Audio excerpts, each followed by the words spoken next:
John! What? Red 7! I don't know what Red 7 means. Hot route! I don't. What is hot route? Will you just go stand on the other side, please? Down! Come on. Ready! Down! Set! Hut! Hut! Hut! Hut! Hit me! Booyah! That's what we call a sack lunch. Nom, nom, nom, nom, nom, nom. It's time for the Soonerscoop.com postgame show presented by Eskridge Lexus in Oklahoma City. Eskridge Lexus is the official travel partner of Soonerscoop.com podcasts. Now, here's your road crew, Carey, Eddie, and Bob, wrapping up all the action and reaction from this week's game. Yes, that's right. It is the Soonerscoop.com post-game podcast brought to you by Eskridge Lexus in Oklahoma City. First of its kind is we now open up our second podcast, and glad to do it. Glad that Eskridge Lexus is part of it. Eddie and I are a couple of beers into our Coop Ale Works beers here in the. It's not the drunken podcast. Good. No, I haven't done any shots of Jameson. There's no shots being done in this show, but it's going to be a little bit more exciting than the Iowa State game. Yeah, the shit show that was the Iowa State podcast. Sooners win it in a very familiar score to a lot of people, 63-14. It was an ass kicking. I mean, an absolute butt kicking on Owen Field. They got up 56-0 at one point. Before they finally let Florida Atlantic score. And let's go quickly to Lincoln Riley and his thoughts on the game. Lincoln, I think most coaches go through a spring. They go through the preseason. They probably wonder, what's going to happen in some areas. What did you learn about your team today? Oh, it's like I told them in there. It's after the first game. Everybody wants to come to these conclusions about what you are, what you aren't. Did we learn some today? Yes. I think we've got some quality depth. I think we've taken some steps on special teams that I think will continue to be a weapon for us throughout the season. We had some young guys step in there and play very well, and the team's competitive nature is really good right now. So now after that, man, we got so much left to go, so much left to get better at. I mean, it's a long, long season. And so this is a great start, nothing more than that, nothing less than that. Lincoln just won't let OU fans celebrate. Like, you want to just say, we're back, baby! Yeah. But Lincoln's like, it's just one game. That was kind of the theme of the press conference, the post game. I mean, I think that fans out there probably are really excited, obviously, about the way that Kyler Murray played. Obviously, the offense was extremely good. I mean, even Mike Lupica probably has to be pissed off that Austin Kendall was in the second quarter, because that's the most disrespectful thing I think I've ever seen, throwing your backup quarterback in there. But before the half is over. Yes, but the defense, I mean, I guess we have to caution everybody, Bob, because it is the first game, but I thought they looked really, really good today. They might have some dudes that can play a little defense. The biggest thing that I noticed, I don't know if they tackled better, and I think even Lincoln and Mike both said that, but they swarmed to the ball. There were like 3 or 4 of them. Their pursuit was so much better. Especially up front. That they didn't allow any of those big plays to go down, where if they missed a tackle, it didn't lead to a 20, 30-yard gain. It just led to like a 3 or 4. They gave up 324 yards. 132 on the ground, 192 through the air. The Sooners gained 650 total yards on the day. I remember I was charting it on Sooner Scoop. At one point, like, they finished the day average gain per play in double digits, 10.5 yards every time they snapped the ball. There was a point where they were like 15.5 yards per play every time they snapped the ball. They went for 15 yards, and a lot of that was Lee Morris. A lot of that was Rodney Anderson. Kyler Murray was really good on the day, but I think the one thing that I took from it, guys, is, and it's probably something that we haven't talked enough about, OU has one of the best offensive lines in college football and has had for 2 years now. And that's what I told you when I walked in over here from the stadium, was the fact that either Florida Atlantic defensive line isn't very good or Oklahoma's offensive line is extremely good. And I think it's probably somewhere in between, because there were some holes today that, I mean, you can even go back all the way into the third or fourth quarter, for Kennedy Brooks touchdown run. That was laughable. He wasn't even touched. But even going back to the first quarter when there was actually a game going on, it was, I mean, they were manhandling guys up there, and I thought Jonathan Alvarez played pretty well. I thought the interior linemen, I mean, everybody played pretty well, it seemed like, and Cody Ford looked pretty comfortable even. And they were just throwing guys in and out. I mean, Quinn Mittermeier came in for Drew Samia at one point. Yeah. I mean, it was just like, hey, let's play a whole bunch of people today. I mean, we talk about their 650 yards offense. 408 of that was in the first half. That's how good that line was. 32 plays, 408 yards. They were on pace for an 800-yard day, and then they took their quarterback out before halftime. And it looked, besides the option play that they had to run on a third down, they were picking up yards first and second down. Like I saw somebody tweeted, I think Kegs and Eggs or somebody on Twitter tweeted just a picture of the box score in the first probably first quarter, mid-second quarter, and it was like, I think Murray was like 4 for 5 or 4 for 4 or something for like 100-something yards.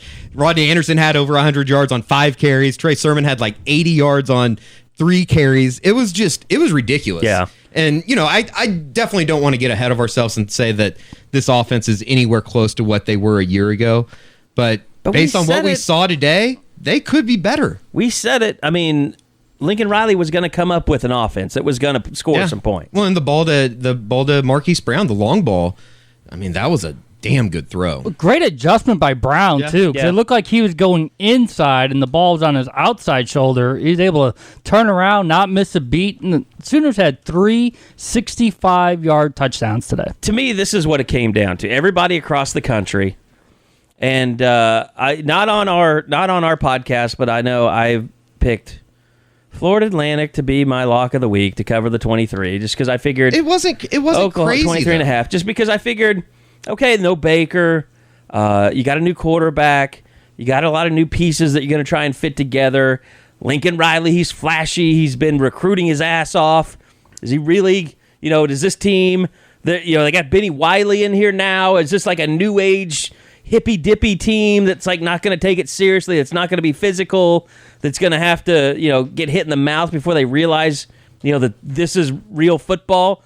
And I just totally got... And I think everybody across the country had some element of their thinking that was like that. And they said, look at Oklahoma. They're ripe for an upset this weekend. They're playing a team that won 11 games last year. And it was hard to find who else was going to really, lay an egg this weekend, because just the way the schedule, everybody else is playing crap teams or it's really good matchups like West Virginia, Tennessee. I mean, they ended up defeating Tennessee handily, and that was kind of one game you looked at because they're in the Big 12 and they kind of struggled. But, I mean, Oklahoma just had that bullseye on it. Like, this is the team that if they're going to crap the bed, this is who it's going to be.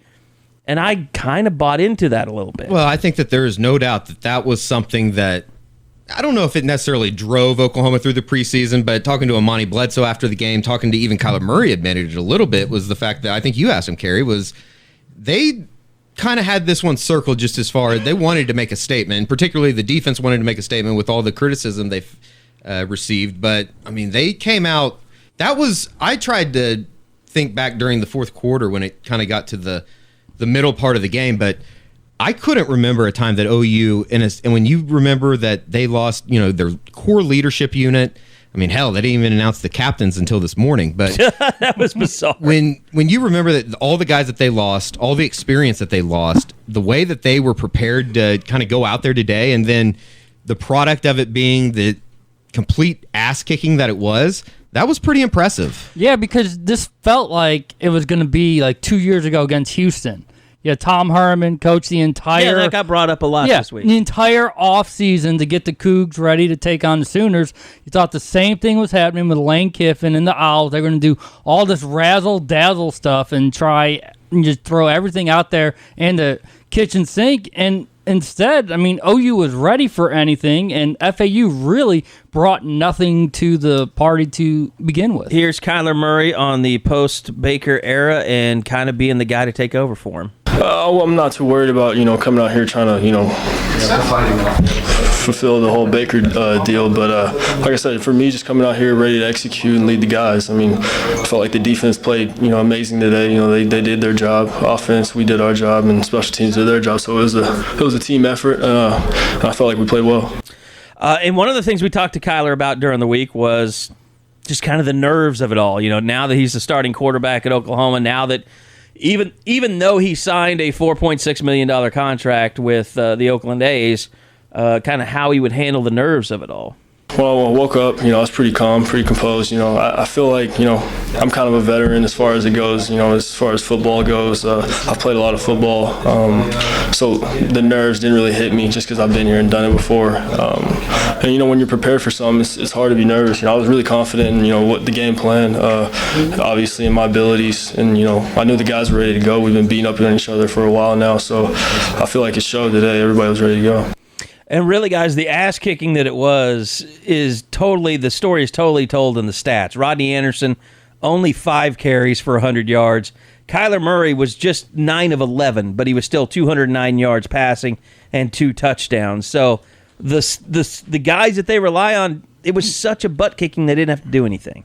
I'm still a little, not in shock, but just how clean everything was. It doesn't feel like this was a real football game today. It felt like it was a preseason scrimmage that just got out of hand against a JV team. That was as dominating of a performance in the first game, just as from a preparation standpoint, from a point of they didn't have any mental lapses. It seemed like everybody was in, and you guys probably tell me because you were high up in the press box, but it didn't seem like there were any busts today. And that's something I think that even going back to the first game of last year was the fact that I think there was maybe one deep throw that Robinson overthrew, and I was shocked that he started, by the way. It shows you that they don't have much. They don't have much. Yeah, I mean, he was not very accurate. But there was no 50-yard just massive bombs, and I thought it was important even on the first series of the game that Florida Atlantic picks up a couple first downs. They get that roughing the passer call on Kenneth Murray. And they kind of dug in, got off the field, didn't give up any points. And really, I mean, the starters never did give up any points. You know who dug in? It was Ronnie Perkins because he wasn't in those first couple plays. And is recruiting important? And then after that roughing the passer, they put in Perkins, and he made 2 stops on that first drive, put that to bed, and then the Sooners took over from there. I don't know why that struck me as funny. That was just such a good transition. Boy, is recruiting important? Ooh, that was very radio of you. You like that? I liked it. I'm learning. Yeah. Today was a bad day for the Stars Doesn't Matter crowd. Chris Robinson, 15 of 26. He didn't throw a pick today. I think Lane Kiffin, look, he's a good offensive coach. He came out there with a game plan. Let's roll him out of the pocket. Let's get him on the edges. Let's not make him make any throws that are dangerous. So he did a good job. He had a good game plan. His longest throw of the day, 28 yards, but 15 of 26, 157 yards. He was sacked a couple of times, and outside of that, it was just awful. I mean, I can see why he was. Rafe Peavy, he's terrible. Rafe Peavy, probably not a good football player. That's his third bad school. Name. Is it? He was at Arkansas. Oh, that's right. Yep.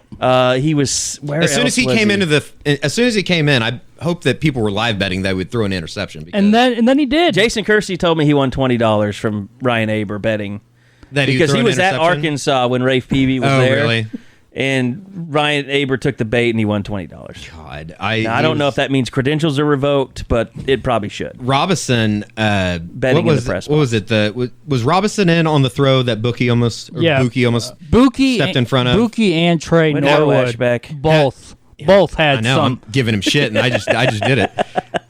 If Buki would have stepped in front of that, he likely takes that back. Yep. For a pick six, and I think that every male in that stadium is full erect after that, to be honest. Yeah, I wrote that. If Buki catches it, that's a pick six. And Trey Norwood on the sideline, he almost made a really nice grab. But yeah, he was very close. I thought Buki played pretty well. I mean, obviously it's tough to tell being down on the field, but he's physical. Yeah, he pushed over one guy. Yes, over on the west sideline at one point. All right, it is the post-game show, so we're going to talk about big things that happened in the game. We're going to start right here. Eskridge Lexus is all about embracing the best. That's why they are the official travel partner of the Soonerscoop.com podcasts. So it's time for us to recognize the Sooners' best with our Eskridge Lexus Player of the Game. All right, well, you guys have thrown out a lot of names, so I figure we better get this in here because all we keep doing is throwing around guys. I've heard Ronnie Perkins' name thrown out there, obviously. Kyler Murray had a big day. I think there's one guy, though, on my list that we haven't really talked about so far, and that would be Lee Morris. Blocked punt. Was it a 65-yard touchdown? Yes. Everybody had a 65-yard touchdown today, but his was a dangerous throw by Kyler Murray, fitted into a very tight window over the middle, and then he did the rest of it all on his own. And here's Kyler Murray talking about his former high school teammate and what he brought to the table.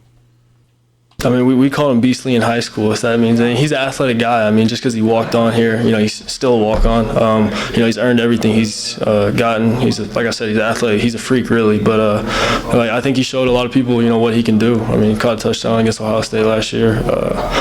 Yeah, exactly. I mean, he does a lot of things for this team. So we know what we have in him. After the game, Lincoln Riley was like, yeah, he's not on scholarship, but he's basically admitting, yeah, we're going to put him on scholarship. We need to get that guy on scholarship. It was funny the way he answered it because Lincoln Riley's always recruiting. He said something to the effect of, no, I haven't yet. I don't have to yet. And then he corrected himself. No, I don't get to. I get to, yeah. That's just it. He's always recruiting. But he would be my nomination for. I mean, that's low-hanging fruit, I know. But what was funny about that is we all thought the throw was a competitive catch. Mm-hmm. When we talked to Lee, he thought he was wide open. And he said the guy slipped off me. Really hot day. He just kind of slipped off me, and then I just took it the rest of the way. Any nominations from you guys? I'm gonna on our Eskridge Lexus Player of the Game. Yeah, I think I'm kind of caught in between of a couple guys. I think you can make a serious argument for Ronnie Perkins. You know what? Yeah, I agree. I'm going to take the easy way out. I'm going to go Kyler Murray because there was a lot of pressure on him to come out and at least put together a performance that didn't necessarily replicate or duplicate anything that Baker's done, but he needed to be solid because I think that there would have been not. But when he ran around and had that play, I was like, okay, Baker's done a lot of stuff, but he hasn't done that. Yeah, though. Baker doesn't do that. So I'm going to go with Kyler Murray. He was extremely solid today, even in the quarter and a half of work that he did. But if you can get that type of Kyler Murray, that type of play, it could be a really exceptional season for the Oklahoma offense. I'm going to go Morris, but because of the punt block. That's the first punt block for OU in 5 seasons. Resulted in a touchdown, first one of that in 16 seasons. And that gave the Sooners a 14-0 lead, and it seemed like it woke up everybody in the stadium. It relaxed the defense, and they played lights out from that point. So when you add the punt block with the touchdown reception, and the starter's not even playing in the second half, Morris gets the nod. All right, I'll make the executive decision. Well, Eddie, I'm sorry. 2 out of 3. That's fine. Lee Morris. That's fine. Is our Eskridge Lexus Player of the Game. He's another one of those stories for Oklahoma that kind of has gotten forgotten about. And, as I say Lee Morris's name, where's Nick Basquin today? He was there. Was he there? Yeah. I seriously... He got a catch. Okay. He did. Okay. I think he had a catch right before Drake Stoops came in the game. Okay. Okay. That makes sense then. I never really realized if he was out there. I didn't realize that he had made a catch. So Lee Morris is he's in that group. We knew that, but he's a tight end though. I mean, he's Grant Calcaterra. Well, we knew that CD was going to be good. Marquise Brown had 2 tremendous acrobat catches. Well, one play that we haven't really seen from him a lot. Didn't know he could high point a ball like that. And then we knew that Grant Calcaterra was going to be really good. But I think that Lee Morris, Miles Teese, Nick Basquin, Drake Stoops, that whole crew, you're going to need those guys to make big plays at some point in the season. And if you can get that out of Lee Morris, it's kind of funny. He's made 2 really big plays now, 3 really big plays now, with if you want to count the punt block. But even going back to Ohio State last year, that was kind of out of the middle of nowhere. Morris is 3 for 3. 3 career catches, 3 career touchdowns. It's a lot of that's almost Mark Andrews' freshman year-esque. Didn't he have like 7 receptions and 6 of them were touchdowns at one point? Yeah, that was very much, yeah. He's headed down that road. All right, our Eskridge Lexus Player of the Game brought to you, obviously, by Eskridge Lexus. And really, this entire post-game podcast, Ed Eskridge had contacted us and said, hey, if you guys want to do a post-game podcast, we would love to sponsor it. And they're also the official travel partner of Sooner Scoop. So we're going to be heading down the road. I know you guys, my Lexus is getting up there in age. So Ed's like, hey, you know what? When you guys go on the road, we're going to give you a Lexus to drive. So throughout the season, have I been cleared to drive those? No. I need to pass some type of For a while, test. you worked for us, and you weren't even 25, so you couldn't even get a rental car. I know. And I'm way past 25 now, so Jesus. But just so you guys know, Eskridge Lexus, 700 West Memorial Road in Oklahoma City. Give them a call, 405-755-9000, or go to eskridgelexus.com. Look, I've had my Lexus for almost 10 years now. It's pretty much Eddie's car, too. At least the passenger seat is. Technically, it's formed to your butt. Well, that, and I think we've told the story before. I threw up in my car, at the Fiesta when it was Bowl brand new. after drinking like 2 bottles of tequila the night before on New Year's Eve with 4, John Shin. Mountain Powerades that were like blue. Oh my gosh! So he puked blue all over my car. If we go back to the Fiesta Bowl, we'll have to go back to eat at the place that we went. I believe it was on Diners, Drive-Ins, and Dives, and I didn't eat anything because that was the worst morning of my life. So yeah, let's not talk about that. Let's talk about the greatness of Lexus. Like the new ES models I've driven. Like, here's the thing. Like, I go to Eskridge and they take care of me. I do all my service there. I never get ripped off. They actually charge me less to get my oil change when I'm up there than I can get it for in Norman. Because trust me, some of these oil places, they see you come with a Lexus and they're like, oh, we got to take this off your car and that off your car. So it's going to be a $100 upcharge. And that's when I'm usually just get back in my car and leave. So they've never screwed with me. They've always done me right. I get the service. My car is almost 200,000 miles. And that's why I bought it, because that's what a Lexus is all about. All right, so moving on. 63-14, Sooners move on to play UCLA next. And UCLA is going to be up later tonight. I will say this. After seeing what Army did against Duke, OU got the pay-per-view game right. Because they got slaughtered by Duke. Army might not be very good.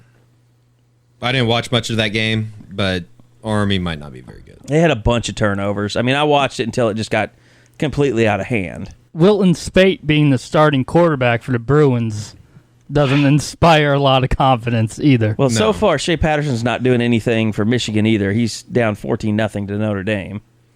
Sounds like Tua Tagovailoa. Did I say that right? Tagovailoa might have got hurt in the first quarter of the Alabama game. So Are that you could be serious? Interesting. It looks like he got popped pretty good. Oh, just a concussion, though. It was good to see Texas, though, go up to Maryland, Washington, D.C., and play well today. Texas, what are you doing? We can't take them seriously anymore. And you know what's funny? I do think that they're better than they were a year ago. It's just not saying much. Is that stupid of me to say? But who do they have defensively that's all that good? This might be the worst defense that they've had in the last 10 years. And they loaded up the 2 spots, secondary and receiver, for the last class. You need a lot more than that. I was talking to a buddy earlier today, and I was scrambling to get the podcast together, and he said, "Dude, you got to go to Orange Bloods and check out the Meltdown." And I couldn't. Could it not do it? I mean, I couldn't. I was too busy. I mean, it was after the game. I was like, no, I want to do that at some point tonight. Go browse it. I had a couple guys text me and said that they live in Dallas and they flipped on the Horn Radio Network, the postgame show, and they said it was. I want to know who. I mean, is it Herman? Is it Tim Beck? Is it I don't Ellinger? think they have a quarterback. I mean, but why? But why? But we all know, like, if you go on the OU Yeah. message board, Mike Stoops is getting all the inks. Like, Right. who's their Mike Stoops in this situation? Well, I think it's probably Herman. I mean, it would have to be Herman almost. Who else did it fall It's on? interesting that, they held. Not Todd Orlando. They come I'm up with a big stop. Maryland makes the bonehead decision to kick the field goal to go up 5 there with like 3 minutes left from the 1, or 5 minutes left, and the next 3 possessions Texas turned it over with a down 5 with a chance to win the game. And Ellinger threw it like 39 times today. They don't have a running back. Yeah, Because then when we they said do, that, yeah. they make him a tight end. Or he goes to the NFL and he's great. Exactly. When he didn't do jack squat in college. I was a little surprised, and you know what we found out today? We found out that Mike Stoops is a much bigger man than I am, because I would have come in talking shit to double-barreled everybody. Double-barreled everybody, saying that I didn't know what I was doing. And granted, one game against a freshman that was making his first career start ever. So you can put that, I guess, you can put that out there. But from a production standpoint and just from a watching standpoint, it was so much cleaner, I thought. By the way, we have buried the lead a little bit post-game injury-wise. Let's get to that real quick. Injuries, don't know anything on Austin Kendall yet. We'll see how he's doing, but optimistic. One other one that I do want to announce, our Friday practice, Addison Gumbs had a knee injury. He will, a non-contact knee injury. He'll miss the season. So had to make some adjustments there, which we did. I hate it for Addison because he was really coming on, starting to do some really nice things for us, but this is where our depth and all that has to show up, and so we'll get him rehabbed and get him back. So, Addison Gumbs, how That you is- have changed my life over the last 24 hours. 24 hours, yeah. That is Look, I'll just a say, weird injury. no jokes. I give it up. James Hale got he got the scoop on Addison Gumbs. I put on the board before the game. Everybody was like, everybody was asking about it. The freaking meltdown over it was just, it was exhausting. But we're not gonna sit there on the board and act like we know what's going on when I had no bizarre. idea. I mean, he tore his ACL at a walkthrough. I mean, I've never heard of that happening before. No, not the last practice before the first game. That's the lightest practice that you go through. It had to have been like when they were literally stretching. I think that would be like the biggest contact. Okay, well, here's the thing, and I don't know that, and I didn't follow this up, but you'll remember that, and this is kind of relevant with Chip Kelly coming to town last week, but Bob Stoops, back in the day, he talked to Chip Kelly. They used to talk all the time. I think it was when Lane Johnson was getting drafted or something. But Chip Kelly would do the walkthroughs on Thursday. and then have a that's more right. spirited practice on Friday because it was more like how Olympic athletes trained. So maybe they had their, helmets and shorts walk through on Thursday, and maybe they did do some kind of a practice on Friday. But he did say non-contact. Lincoln did point that out. Yeah. That non-contact thing always kind of confuses me. I always wonder what constitutes non-contact. Jason White. Yeah, okay. Well, yeah, that's very much you non-contact. just sent me into PTSD.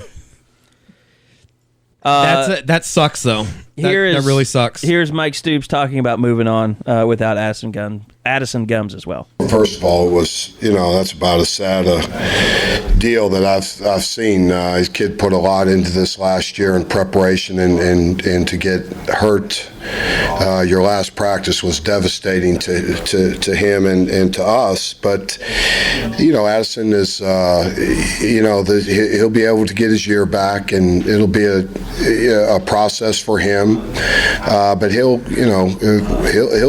do well. I think he'll benefit in the long run throughout this whole situation. But it's just. It just limits our depth a little bit. We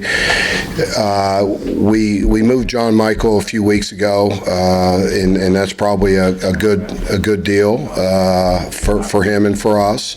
And then we'll continually to mess with the front, whether it's Perkins, whether it's Man, and put them out there on the ends, on the edges too. So we'll look at our options. I think the development of Isaiah Thomas we'll see how that goes. We'll see the Ron Tatum development. You have to see how we progress throughout the rest of our defense to see what our best moves will be short-term and long-term. It was also kind of interesting that, Mike later on talked a lot about Ron Tatum and Nick Bonito and, how those are young guys that are still coming and could still basically have something to say about the shape of this defense by the end of the year. And Nick did play a lot in the fourth quarter. Did he? I didn't even notice that. I'll put it up on the board probably Sunday. He had one play that I was kind of screwing around. I just panned in on Nick Bonito, and he came from the backside, almost tracked down the guy, and it was just a really nice play. I thought he played well. That's and that was he was in the jack. Yes, I believe so. Don't remember for sure, but what I thought was interesting, and I agree with Mike, not so much that this will lead to even more playing time for Mark Jackson or John Michael Terry, but probably a lot more Ronnie Perkins coming off the edge. Well, yeah, I mean that's what I. If you want to give me more Ronnie Perkins, exactly. Give me more Ronnie Perkins. I was completely blown away today. I said this last night when the whole meltdown was happening. I haven't had one person tell me like, "Oh, Addison Gumbs is going to light it up," or Addison.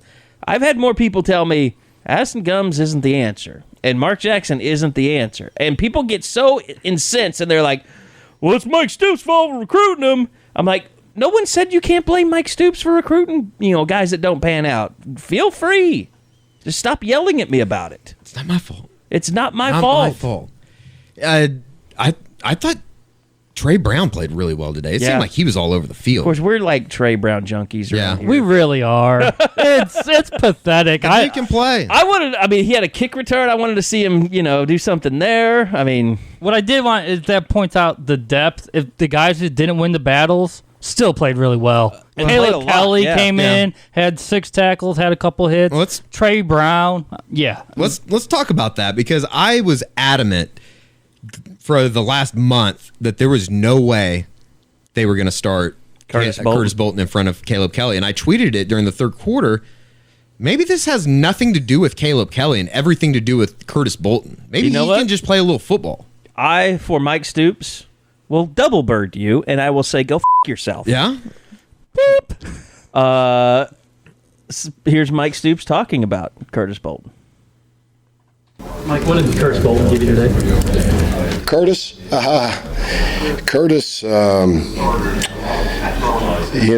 he's an interesting fella.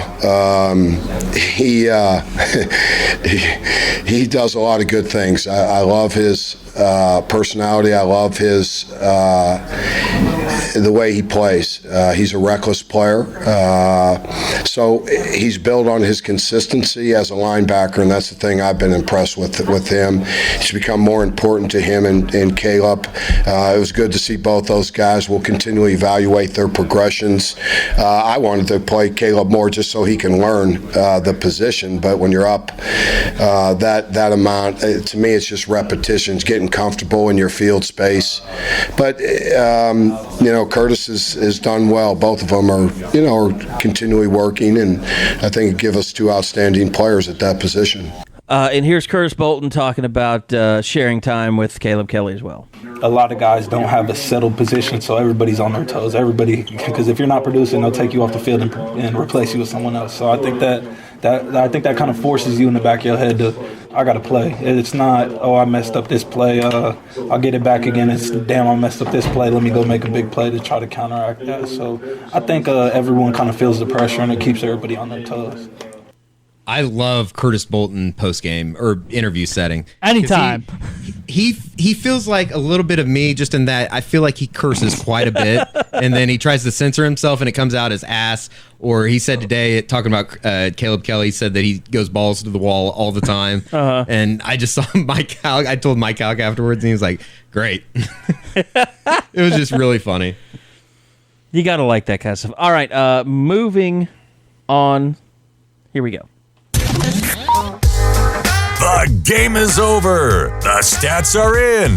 Now it's time to grab a Coop Ale Works beer and raise a glass to our play of the game. I don't have a problem with this segment because Eddie and I both have been drinking Coop Ale Works since the beginning of the show. I've gone with the Horny Toad, which is lovely. I'm a huge fan. Eddie's got the, what do you got over there? The F5. Probably F5 one of my IPA. favorite beers right now. I went through the very bold beer. It is. I went through the little box that they gave us rather quickly a couple weeks ago. So it's already gone? Not all of it. Just Okay. the F5. I still have a few I haven't tried. Plus, I went and bought the Horny Toad on my own. You know what? When October gets here, that's going to be The Oktoberfest? nice. No, that's when you can go to the liquor store and get the Coop You can fully actually buy it. refrigerated. Yeah, for sure. So, like when I'm telling you, if you're coming in on 12th to game days in Norman, there's a little place there on Rock Creek in 12th called Captain Jack's. It's a nice little liquor store. They've been building their cooler. It's pretty awesome. Building it out? Yeah, it's pretty awesome. So, yeah, that'll be an easy way to go get you some Coop Ale Works when you're coming into Norman for game days. Anyway, the play of the game. We've already done the player of the game. We gave that to Lee Morris. Lee Morris. You could easily say the play of the game was also by Lee Morris, which, I don't know, will we say it's the punt block or the touchdown reception that was a bigger play of the game? We can have an argument about this if we want, but I think it was the punt block. I mean, because it just changed the momentum of the game? A little bit. Just it changed everything in the fact that is the shit that OU fans have been dying for, just as far as taking special teams seriously in a way almost. Yeah. And I know Seibert missed, what was it, a 53-yarder? Seibert. Sorry, Captain Seibert. I told him down on the sidelines today, I said, you got a bunch of responsibility now that you're captain. You can't up the coin toss. He's like, I don't think they're going to let me talk. But the block punt was, you hope that that's the kind of stuff that quote unquote Beamer ball will bring to the table. I mean, are we pissing off Jay Boulware with the whole, because Beamer's going to get all the credit for this stuff, right? But he's still the special teams coach along with it's Beamer. the same way that if the defense improves, Mike Stoops won't get any credit. Right. But I think Mike Stoops is probably more. Oh, I already saw the thread. Like the credit of whoa, the defense. Let's give some credit to Bob Diaco and who else was it? Oh, all the analysts. Yeah. Don't need Gary Gibbs, traitor. I don't know. I mean, I do think that I don't know about rededicated themselves to special teams, but I do think that they've made it a point to, I don't know, maybe identify it more in practice. Yeah. I mean, last year, he's talked about all three phases all the time. Yeah. So he's definitely wanting to. I mean, that was a big. Look, Shane, we can sit and say that Shane Beamer's coming in here to learn the offense and become a better coach, but they brought him in here to pick his brain about special teams as much as anything. Yeah. He certainly, I don't know, was it he is Frank Beamer's son. Did Lee Morris go through, did he break a tackle? Or no, it was just wide open. There was actually ran by somebody and nobody even touched him. Two guys ran through the hole. So maybe he just got left. And Lee Morris just got there We're still debating if he blocked it or if he just took it off his foot. It was more of a block, I would consider, than a take. I don't know. It was close. It was like when the guy is kicking it and his foot comes up, like the ball was coming off of his foot, but it was all kind of in the same motion. He took a nice kick to the ribs. There's no doubt about it. Has to hurt. That has to hurt. So you're saying... I'm saying the block punt. The block punt? Yep. Bob, what are you saying? I'm going away from Lee Morris, and I'm going to do the Kyler Murray 15-yard scramble. That's all it says in the stat book. But when you talk about the quarterback competition between Austin Kendall and Kyler Murray, this is the play that you never would have seen during camp, during any sort of practice. And this is that special feature that Murray gives to you. It's on the very first drive of the game. He's scrambling to the right, comes all the way back to the left, goes back to the right. So he runs probably about 60 yards, end up with a 15-yard gain. Anderson scores from 30 yards out the very next play. You're like, wow, okay, I get it. That's what he brings to this offense. I will not allow that, Bob Prisbillo, because that's like a white paper. That's like a mechanical drawing of football analysis. That's like way too inside football. Like I It was cool. He ran around, but it was a 15-yard play. It didn't change the momentum of the game. It got the crowd going. I mean, it was cool. It was cool. It was really cool. I was like, ooh, that's really cool. It definitely, the first thing I thought of was there's a clip from that South Carolina game that he did the exact same thing, and I think he only picked up about 13 or 14 yards, but he probably runs 70 yards to try and get it. Yeah. It was against Arkansas. It was against Arkansas. I'll tell you what, though. I like seeing Rodney Anderson just breaking free as much as anything else I saw today. Just because, kind of validates everything that he did at the end of the year. It validates everything he did last year, plus it validates the fact that this is a really, really good offensive line that is still one of the most dominant forces in college football. What did... I guess we kind of talked about it on the unofficial. But the Marquise Brown, the touchdown, we see that all the time. I mean, it's kind of become old hat for him. I mean, that's just what Marquise Brown does. Now, the Trey Sermon touchdown run, that was probably the best touchdown run of the day. By the way, the cockiest move of the day, Marquise Brown wore a Fred Biletnikoff jersey. Did he really? Yeah, today. And then he came into the post game. He said that him and CD. Oh yeah, he did. Yeah, I saw that. I didn't realize that was a Fred Biletnikoff jersey. Like with Biletnikoff on the back. On the back of it. Pretty cool. That's interesting. Okay, so I'm gonna say, God, it's just Lee Morris Day here.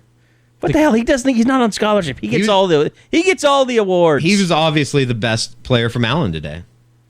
Right? The real star from Allen. The real star. Bobby Evans. Well, I think... Kyler, nah. Yeah. So, yeah, the punt return, just because it's the first time since 2013, that is your Coop Ale Works play of the game. By the way, I want to mention Coop Ale Works. They've been around for 9 years now. They're a craft brewery in Oklahoma City. 7 year-round beers. I've had most of them so far. The Horny Toad, which I'm having tonight, it's unbelievable. It's my new favorite beer. I love the Native Amber, too, and I love the Oktoberfest. Make sure you stock up your tailgate with some of Coop's F5 IPA or the Horny Toad Blonde before next weekend when the Sooners take on UCLA. So you'll have at least one more hour to drink before you go into the game. So, by the way, did you notice, like, the OSU fans, some of them were really upset because you can't leave at halftime now? Oh, yeah, that was definitely going to be a byproduct. Part of their tradition was to go out at halftime and go back to their tailgates. But now that they're selling beer, they won't let them out. You knew that would be so maybe part of it. For the tailgating crowd, beer in the stadium's not such a great thing. Correct. That's interesting. Maybe it'll happen at OU. I think it's a pretty good bet it's going to happen at OU this year at some point. This year? Mm-hmm. That'd be... Let's just say... by the Army game? I think there's a good chance. Let's just say that beer distributors aren't exactly quiet. That would be. Is that President Gallagher saying, "Let's make that paper"? I was actually surprised that I think Oklahoma State, they only sold like 4,100 beers on Thursday night. I kind of figured that number would be like 10,000 or something. I don't know what you probably base that because off of. people are still. How many people are there? I didn't even see that. Well, and it might have been It was a pretty empty stadium. It was pretty empty. It was a Thursday night. I'm sure that there weren't a lot of people just getting shit-faced before they had to drive home. Or maybe there's some people driving down to the lake afterwards. I'm not really sure, but I don't know.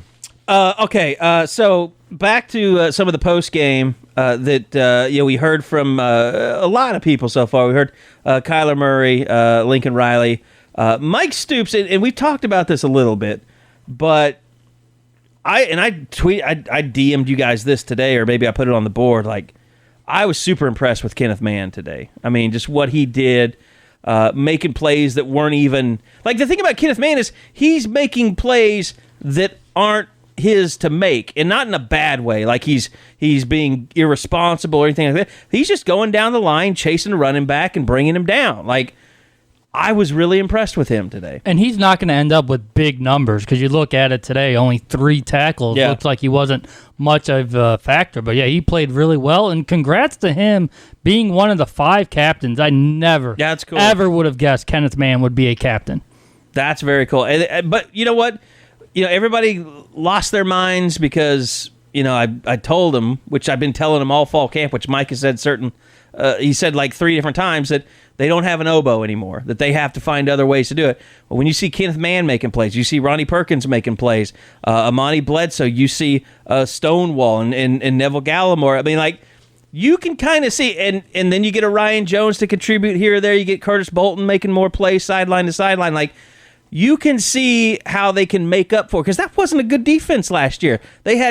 It's not like oboe got them over the top last year. And in fact, it was probably more of a crutch overall for that defense than anything else. And Mike Stoops talked a lot about just kind of the new pieces, because I asked him about it, I think. You got Kenneth Mann playing a new position. You got Ronnie Perkins making some plays today, and then you got Amani and Neville kind of coming along. How different did that defensive line look to you today than maybe what you've been getting?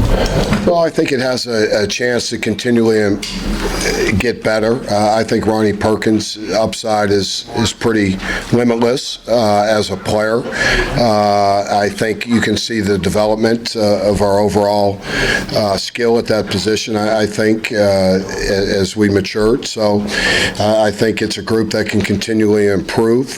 We have some depth that we can lean on. You know, obviously we've lost some depth too, throughout this camp. It's going to be tough, but, just our overall depth is better of quality players at that position. That was one of the bigger things that I took out of it, was the fact that, and it was right before you introed Mike for that last audio clip, was think about all the guys that you just named off. That, last year you were expecting big plays from 3 or 4 guys. Mm-hmm. This year, I don't know if everybody was disappointed at Gallimore because he wasn't a bigger player. Right. Like, people were more mad at the people who weren't making plays than they were at the number of people that were. Yeah, I think there was just an anger that OU wasn't deep, that they didn't have other guys to make plays, that you had to rely on the 11 that were out there. And today it seemed like there's a good amount of guys out there that are, I don't know if you can necessarily say they can be counted on just yet, but they showed promise today. And I think that if there's anything that you want out of a first game, that's probably it. And they showed want to, instead of being blown off the ball and trying to make tackles 4 or 5 yards down the field. They were attacking offensive linemen and actually making plays. 9 tackles for loss. That's not bad. Well, it's one game, as Lincoln said, and I don't want to get everybody all, it's fixed. Everybody's going to be like, Carey's Mike and Mike are best friends now. No, I'm not gonna start in your face. Mike Stoops is the best. That's not happening. So I'm sorry to disappoint. What if they play well against UCLA? I don't think UCLA is very good, are they? No. I guess Iowa State is. Iowa State is if you go into Ames and you just kind of methodically beat them and play defense and get a lot of 3 and outs, then you can sit and say, okay, Mike's got something here on defense. They're pretty good. And there were times today when I was like, these guys are pretty good. There were also times today where I thought Chris missed some throws, and when he did that, the whole thing just fell apart. There's no doubt, yeah. He could have been a lot more accurate, and he had some guys deep that he missed, and whether it was, I think, Motley one time, Buki one time. I did it. See?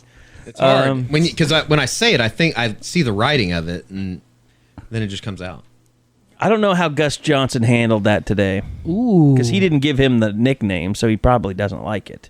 Can I tell you guys something? I said it earlier this week. I think I'm off the Gus Johnson. I don't think he does a very good job. Is he maybe overstressed or something? Just too much. It's too much. But Joel Klatt evens it out, so I can't bitch too much. All right, let's get to this. See, okay, I'm just going to talk about this now. Problem is, Lincoln Riley is retweeting crap, and I've got notifications on, so I turned off the audio because I, knew that this was, I had some, but then I go to hit an audio thing, and I've turned off the audio, but here we go. Whose stock is up and whose stock is down? It's time for the AMC Mortgage Stock Report. If you're on the move, check in with AMC Mortgage for all your home loan needs. All right, this is a segment that's going to be a little tougher after everybody played so well, because usually we're going to be able to have this segment to kind of rip on people that didn't play all that well. It's really hard to find some people whose stock are down. I mean, maybe you could say there was a time period when A.D. Miller's stock had never been lower after he got tackled by the referee. But then he caught a touchdown a couple of plays later to totally redeem himself. Hey, you know what? Kudos to that umpire. He laid the hit on that. He laid the smack There was down. some guys that would have been knocked over by that. He laid the hit. He was like 6'8". The guy was huge. He was big. Because A.D. Miller's one of the tallest receivers on the team. I know. And he ran into his chest. I was impressed. Or his abs. I was impressed. But yeah, I mean, is there anybody whose stock was down today? Oh, I mean, I don't know. I mean, Houghton wasn't embarrassing. I mean, he wasn't great, but I said it when I got here. Kenneth Murray seems to be the leader of the defense, but just like the Rose Bowl, where was the production? How about Porno Motley? He led the team in tackles. Because he didn't turn his head? And I say that because it seems like he's not the guy. If you want to make a tackle, I don't know if Porno Motley would be the first guy. No, but he's a corner. That's true. You think Trey Norwood's going to be the first guy you want on that line? No, not at all. I don't know. I don't know. Justin Broyles is the guy that you want on that line. Yeah, I'm just thinking of guys that missed tackles early in the game because that now, was Buki knocked the shit out of a guy today. Yeah. Right. He was. I don't know if we Drake can say Stoops he's knocked everything that. Drake Stoops kind of knocked the shit out of a guy, That but he has to kind be- of got the That's pretty shit knocked out of good. him. And then he had the first But he was a big reception. guy. How about that stat that they sent out from OU? He's the first true freshman walk-on to do to anything, make a reception in a game ever in the history of the program. That has to be I tweeted during the game. That has to be a top 3 moment of Bob Stoops' career at Owen Field. Like Doesn't one it? of his proudest moments. Yes, absolutely. Yeah, I would think so. I would have loved to have seen. Did they ever show him on TV today? I never saw. I don't know. I think they mentioned that he was in the booth with them before the game. Okay. But he was like it was an Iowa Hayden Fry thing last night, so he must have that was last done night? some private jetting or something. I saw the audio clip or the video clip of him talking. That was last night. I don't know. Didn't if that was Maybe like from it was the summer. Maybe or- it was earlier this week or something. He had the beard though, yeah, he did. so it must have been. By the way, I want to tell you guys. You heard the intro. AMC Mortgage. It's a new company. It's a close personal friend of mine, Kyle McCord. Eddie knows him too. But he's done a lot of loans for a lot of my on-air colleagues at the radio station. But he and his team have been originating loans in Oklahoma together for over 16 years. In addition to standard, conventional, FHA, VA, and jumbo financing, they also specialize in first-time home buyers and loans requiring down payment assistance. So call my friend Kyle if you're looking at a home loan, 405-623-3802. That's 405-623-3802. It's Kyle McCord with AMC Mortgage, NMLS number 1256166, an equal housing opportunity lender. So appreciate AMC Mortgage being a part of the postgame. Yet another who has helped bring you a second podcast that I know y'all craved. Guys, any final thoughts about today? 63-14 win. UCLA coming up next, but I just keep going back to what this game, a lot of people thought it would be today and what it ended up being. And no matter what, you have to come away impressed the way the season started. Yeah, absolutely. I think it's one of those things that you didn't really know what to expect going in with so many new faces, so many guys that in important roles that really had not really played a whole lot. By the way, whose stock is up? We didn't even say that. Like whose stock raised who am I higher than buying anyone else? after this? Yeah. I am all in on Ronnie Perkins. I think that guy is going to be extremely good. I thought Trey Brown played pretty well. It just seemed like he was everywhere today. But Marcelius Sutton's stock is up for me. Well, you were really down on him. You were really down on him. You But started he ran way for a too touchdown. low. It was a nice run. It was a nice run. And he bowled over a guy. Yeah. 4 running backs had touchdowns. Only Pledger. Everybody Pledger but was the Pledger, only yeah. one.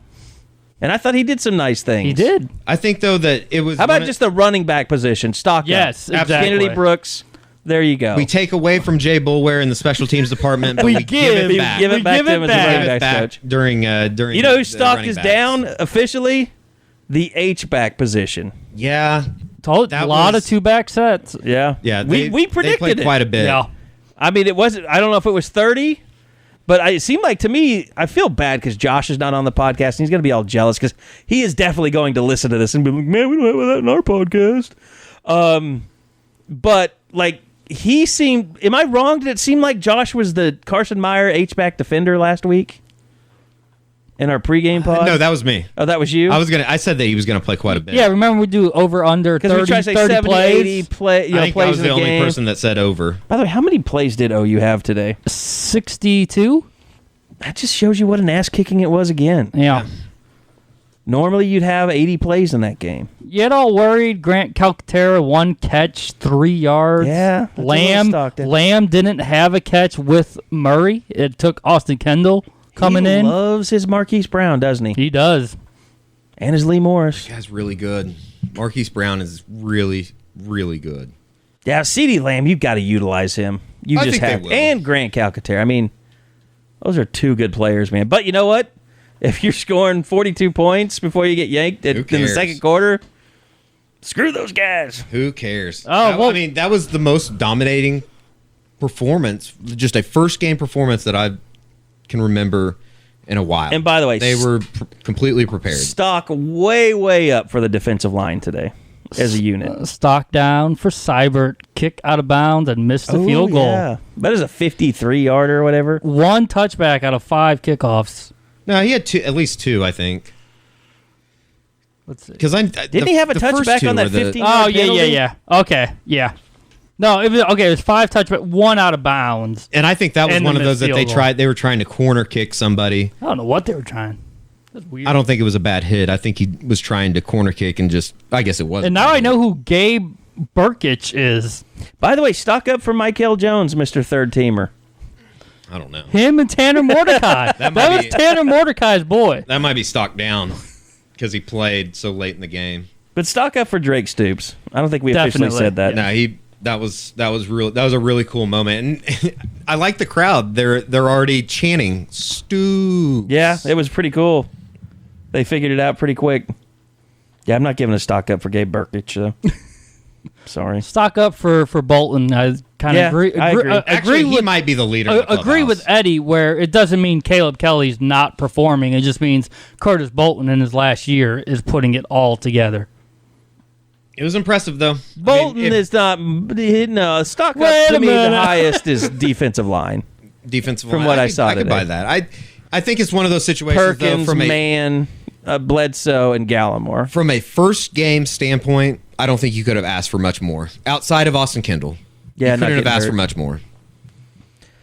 All right, we'll be back again next week, but I think we have to say the first Eskridge Lexus Postgame podcast was a raging success. Absolutely. Thank you, Enjoyed doing it. Lexus. Thank you, Coop Ale House, for the beer.